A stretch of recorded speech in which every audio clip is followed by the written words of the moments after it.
À 25 ans, ne craignez pas les erreurs, elles sont le fondement de votre expérience. J'ai appris seul et conseillé aux jeunes de se concentrer sur leurs études avant de devenir entrepreneurs. Avant 30 ans, gagnez de l'expérience. Suivez un mentor dans une petite entreprise où vous apprendrez la passion et à rêver. Ce n'est pas l'entreprise qui compte, mais le patron que vous suivez. De 30 à 40 ans, soyez clair sur vos objectifs. Si vous voulez exceller, c'est le moment. Entre 40 et 50 ans, concentrez-vous sur vos forces. Ne vous aventurez pas dans de nouveaux domaines, le risque d'échec est élevé. De 50 à 60 ans, soutenez les jeunes, ils peuvent dépasser vos réalisations. Après 60 ans, profitez de la vie sans chercher à changer. Aux jeunes de 25 ans, faites des erreurs, relevez-vous, savourez chaque moment. J'ai échoué à l'université, été rejeté pour des emplois, mais j'ai persévéré. En 1994, j'ai découvert Internet. Beaucoup étaient sceptiques, mais j'ai cru en mon idée. Malgré les rejets et les difficultés, j'ai persisté. Les remerciements des clients m'ont motivé à continuer. Après 16 ans, Alibaba est devenu un groupe influent.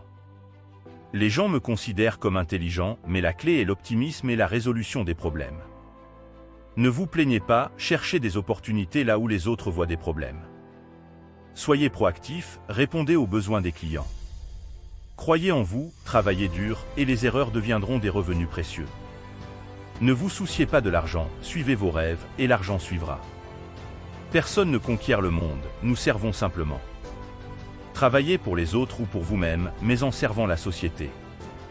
Quand les autres réussissent, vous réussissez. Je suis optimiste pour l'avenir, malgré les inquiétudes économiques. Les grandes innovations surviennent dans les moments difficiles. La vie est imprévisible, mais je suis confiant. Avec la technologie, nous pouvons servir ceux qui n'ont jamais été servis auparavant. En Chine, nous avons aidé des villages ruraux à se connecter au monde. L'avenir est prometteur pour ceux qui ont de l'espoir et qui agissent. Quels que soient vos plans, maximisez l'utilisation de la technologie pour aider les autres, et vous grandirez avec eux. Récemment, j'ai été témoin d'une histoire inspirante. Une jeune fille a organisé pour son grand-père de 92 ans, qui n'avait jamais goûté à la cuisine occidentale, un repas spécial livré directement dans son village rural.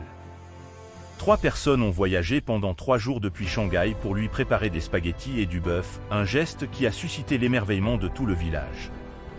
Cette anecdote illustre comment Internet révolutionne la vie des agriculteurs. Ils peuvent désormais vendre leurs produits, comme des pommes de qualité, une par une, plutôt que par panier entier, augmentant ainsi leurs revenus. Les téléphones portables transforment leur quotidien, leur permettant d'acheter et de vendre en ligne, et d'accéder à des services auparavant inimaginables. Concernant l'économie chinoise, il y a souvent une inquiétude excessive de l'extérieur. Pourtant, chaque fois que des doutes surgissent, la Chine semble s'améliorer. La consommation intérieure chinoise est différente de celle américaine. Les Américains dépensent l'argent de demain, tandis que les Chinois, ayant connu la pauvreté, préfèrent épargner pour les jours difficiles. Cela signifie que même en période économique difficile, les Chinois ont des économies à dépenser. La Chine se concentre sur le développement depuis 30 ans, avec un gouvernement fort en investissement et en exportation, mais faible en consommation intérieure. C'est maintenant le moment pour l'entrepreneuriat et l'économie de marché de stimuler la consommation réelle. Si la Chine développe une grande consommation, nous verrons une classe moyenne de 300 millions de personnes dans les prochaines années, ce qui entraînera une augmentation des importations. Cela pourrait améliorer l'environnement, car importer nécessite de meilleurs standards. Enfin, notre travail est basé sur la croyance que l'accès à l'information sur la santé est un droit humain fondamental. Les données de laboratoire, qui influencent 70% des décisions cliniques, doivent être accessibles avant que les gens ne tombent malades. Le diagnostic ne devrait pas seulement signifier déterminer la présence d'une maladie, mais aussi prévenir et informer. C'est ainsi que nous progressons vers l'égalité des chances et la solidarité sociale. Notre mission est de rendre les tests de laboratoire accessibles à tous, en temps utile pour un traitement efficace, indépendamment du statut d'assurance ou du lieu de résidence. Nous avons développé des centaines de tests abordables, certains coûtant moins de $10, pour permettre cet accès universel. Cela a le potentiel de transformer le système de santé, en particulier dans les régions rurales et les communautés sous-desservies. La créativité et l'innovation technologique peuvent créer de nouveaux marchés et autonomiser les individus. En donnant aux gens le contrôle de leurs données de santé, nous pouvons changer les résultats de santé et réduire les coûts. Par exemple, le diabète de type 2, qui représente 20% des dépenses de santé de 4 000 milliards de dollars aux États-Unis, est réversible et l'accès à l'information est crucial pour prévenir et gérer cette condition. En tant que fondateur d'une entreprise à l'âge de 19 ans, je suis un exemple que la jeunesse peut réussir malgré les obstacles. La technologie, en particulier Internet, offre des opportunités sans précédent. À l'avenir, les jeunes, en particulier ceux nés dans les années 1980 et élevés avec Internet, trouveront de nouvelles solutions aux problèmes mondiaux. La technologie a également le potentiel de promouvoir l'égalité des sexes. Les femmes peuvent exceller en ligne où le genre est invisible. Plus de 50% de nos commerçants sont des femmes, ce qui montre que ce siècle pourrait être le plus grand pour l'égalité. La technologie peut également aider à résoudre les problèmes environnementaux et à créer des opportunités pour les jeunes.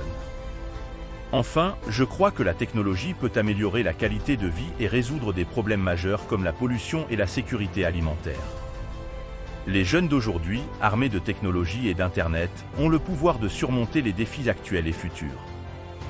Depuis des siècles, les jeunes ont toujours su trouver des solutions aux problèmes, et aujourd'hui, nous sommes sur la bonne voie en matière d'énergie propre et de lutte contre le changement climatique.